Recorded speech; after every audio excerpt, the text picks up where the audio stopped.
Today, we're going to read from the 5-Minute Princess Stories book.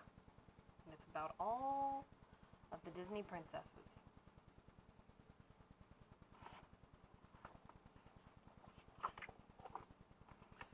The first story is Cinderella, the Lost Mice. One clear winter night, the prince led Cinderella out to the balcony. "I have a surprise for you," he said, handing her a box. Inside was a beautiful new coat.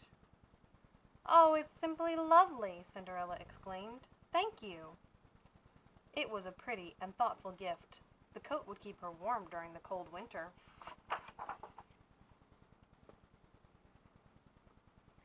The next morning, the princess showed her coat to Susie, one of her mouse friends. "Isn't the prince thoughtful?" Cinderella remarked.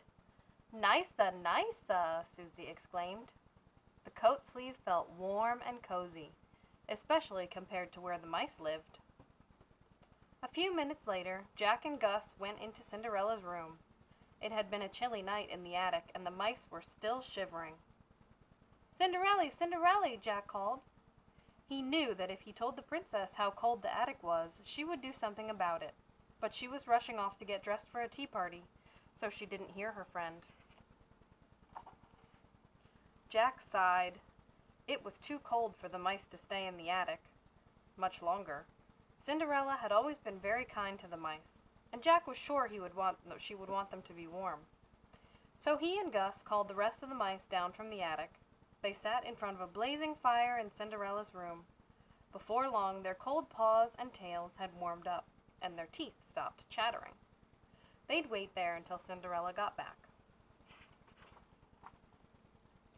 Soon the new housekeeper came in to clean the room.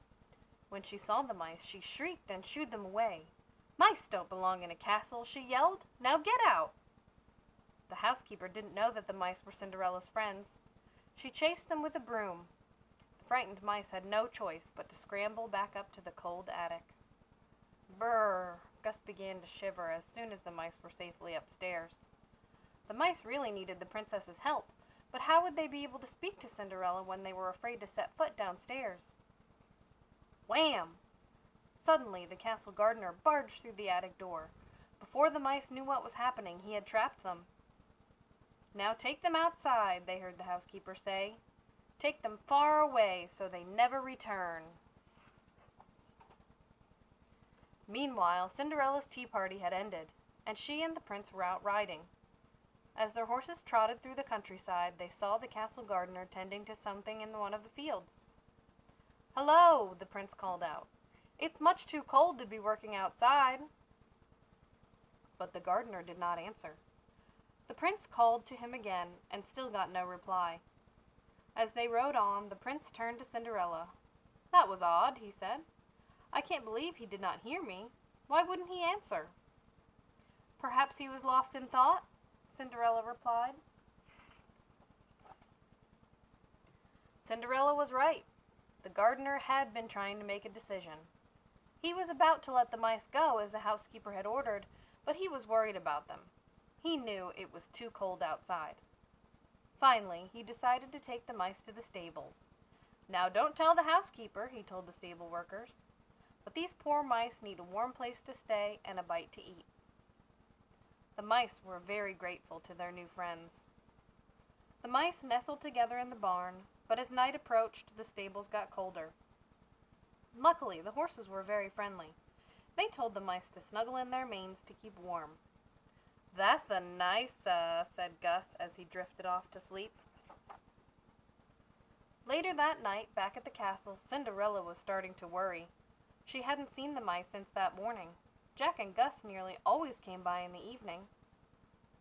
Cinderella was searching for the mice when she ran into the prince. "Why, hello," the prince said. "Are you looking for the same person I am?" "Why, no, I don't think so," Cinderella replied. "I'm looking for the mice." "Ah," said the prince. "Well, I'm looking for our new housekeeper. Apparently she threw the mice out of the castle today." "Oh, no," Cinderella cried. "Poor dears, they'll freeze outside." "Don't worry," the prince said. "The mice have found a new friend." He told Cinderella about what the gardener had done. Together, Cinderella and the prince went to the stables. They thanked the gardener and the stable workers. Then they gently woke the mice. "Cinderella, Cinderella!" the mice shouted happily. Cinderella was relieved to see her little friends safe and sound. Though the stables had been nice, the mice were glad to return to the castle. From then on, Cinderella made sure the mice always had a warm place of their own in one of the main rooms of the castle. A few nights later, Cinderella and the prince threw a grand ball. The gardener was the guest of honor. By then, the housekeeper had been properly introduced to the mice, and all was well.